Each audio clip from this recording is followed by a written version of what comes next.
Hello viewers, आज मैं आपको 2-4 मोटिवेशनल लाइनें सुनाने जा रही हूँ। आशा करती हूँ आपको पसंद आएंगी। देखो, दुनिया तुम्हें कैसे देखती है ये मायने नहीं रखता, लेकिन दुनिया को चलाने वाला तुम्हें कैसे देखता है ये बहुत मायने रखता है। एक बार किसी ने एक साधु से पूछा कि आप सारा दिन सत्संग सत्संग भक्ति करो, सत्संग सुनो, भगवान भगवान करते रहते हो, क्या आपने कभी भगवान को देखा?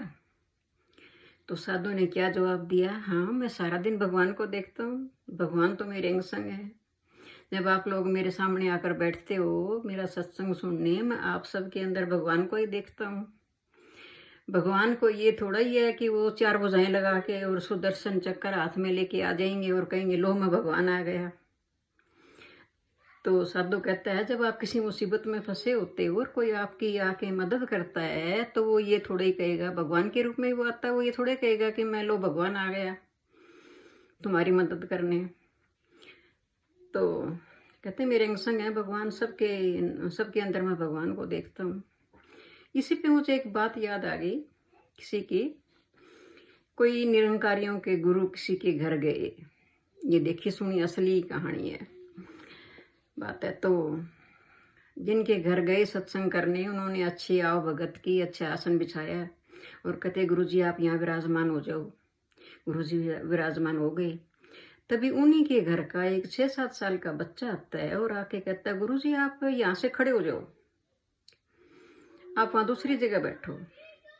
गुरुजी ने बच्चे के मुंह की तरफ देखा, खड़े हो गए, दूसरी जगह जाकर बैठ गए। तभी क्या हुआ कि 30-40 सेकंड के बाद जहाँ पर वो पहले बैठे थे महाराज जी, उसके ऊपर एक पंखा गिरा आके ऊपर से, और सब लोग गुरुजी के मुंह की तरफ देखने लगे। तो गुरुजी ने कहा हाँ, इसके अंदर परमात्मा आकर बोले और उन्होंने ही मुझे ये संकेत दिया कि यहाँ से आप उठ जाओ।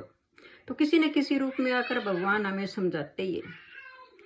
एक बार एक औरत अपनी सहेली के साथ प्रेमानंद महाराज जी के पास गई और बोली कि महाराज जी मैं चाहती हूँ मेरे हाथ से कोई अच्छे कर्म हो जाएं, पुण्य कर्म हो जाएं, मुझे कुछ बताओ मैं क्या करूँ। तो सज्जनों, महाराज जी को क्या, सभी संतों को हमारे अंदर अच्छाई बुराई ऐसे दिखती है जैसे शीशे के गिलास में पानी। महाराज जी ने सब देख लिया और सब समझ लिया अपने योग से। तो कहते हैं बेटा आप कहीं पुण्य कर्म करने ना जाओ, ना मंदिरों में जाओ, ना कहीं भी। आप जो घर में आपके बुजुर्ग माता पिता हैं उनकी सेवा करो, उनको भोजन दो, उनको समय पर नहलाओ, उसी में तुम्हारे पुण्य कर्म बन जाएंगे, चिंता ना करो। तो हर किसी के अंदर परमात्मा को देखें, वो सबके अंदर विराजमान है। Thank you.